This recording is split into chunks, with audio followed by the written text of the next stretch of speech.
नमस्कार दोस्तों, प्रज्ञावाणी YouTube channel में आप सभी का बहुत बहुत स्वागत है।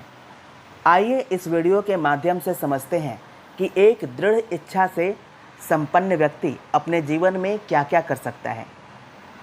अमूमन आम धारणा ये है कि हमें वही मिलेगा जो हमारे भाग्य में होगा, लेकिन ये बात पूरी तरह से गलत है।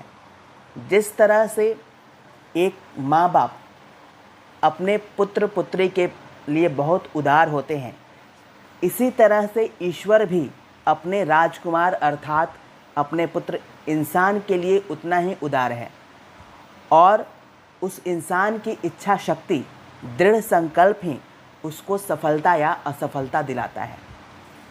आइए आगे सुनते हैं। आप दृढ़ इच्छा कीजिए तो जो चाहोगे वही मिलेगा। वस्तुतः हमें उतनी ही सफलताएं या उपलब्धियां मिलती हैं जितनी कि हम चाहते हैं। चाहने को तो लोग न जाने क्या क्या चाहते हैं, आकांक्षा और इच्छाएं रखते हैं, पर वह चाहना और बात है तथा उनका फलित होना और बात। हम चाहते तो हैं हमारे पास खूब संपत्ति जमा हो, पर 100 में से 10% भी हमारे मन में संपत्तिवान बनने की आकांक्षा नहीं होती। हमें विश्वास नहीं होता कि हम भी संपत्तिशाली बन सकते हैं।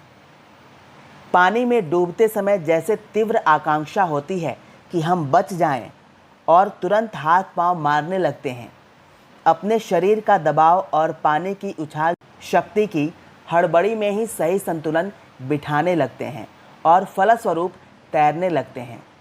हम अमीर बनना चाहते हैं, पर कभी हमारा जी अपने आसपास की दरिद्रता से वैसा घुटता हुआ अनुभव नहीं करता जैसी घुटन पानी में डूबते समय होती है और हम छटपटाने लगते हैं।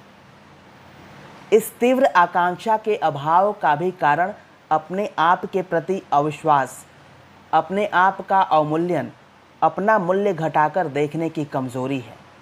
उदाहरण के लिए, अधिकांश लोग अपनी दरिद्रता और गरीबी का कारण किस्मत और सितारों पर छोड़ देते हैं। वे समझते हैं कि सुख संपत्ति भाग्य का खेल है और इस कतर भाग्यवादी बन जाते हैं कि अकर्मण्यता और किंग कर्तव्य विमूढ़ता उनकी नस नस में बस जाती है। इस प्रकार अपने को भाग्य के अधीन समझने वालों या अयोग्य मानने वालों को अपना मूल्यांकन करना कहाँ आता है, उन्हें भविष्य की आशा ही कहाँ रहती है। इसके विपरीत आत्मविश्वासी भाग्य को अपने पुरुषार्थ का दास समझता है। न्यू हैम्पशायर में डेनियल वेबस्टर को बड़ी मुश्किल से $1500 का एक पद मिला था। इस नौकरी के लिए उसके पिता ने काफ़ी पापड़ बेले और जब वे अपने लड़के को इस पद पर नियुक्ति दिलाने में सफल हो गए तो बहुत प्रसन्न हुए और डेनियल को बधाई भी दे डाली। बधाई के समय डेनियल ने बड़ी उदासीनता से कहा, यह मेरा लक्ष्य नहीं और मैं इस पद पर थोड़े ही समय काम करूंगा। पिता ने नाराज़ होकर कहा था, तुम्हें कौन गवर्नर बना देगा? तुम एक गरीब घर में पैदा हुए हो। गरीब आदमी को अपने निर्वाह का साधन मिल जाने पर ही संतुष्ट हो जाना चाहिए। प्रत्युत्तर में डेनियल ने कहा, नहीं, मैं अपने आप को गरीब नहीं मानता हूँ। मुझे आशा है कि मैं इससे अच्छा काम कर सकता हूँ। मैं अदालतों में अपने वाणी का प्रयोग करना चाहता हूँ, न कि कलम का। मैं स्वयं काम करने वाला बनना चाहता हूँ, दूसरों को काम सिखाने वाला नहीं।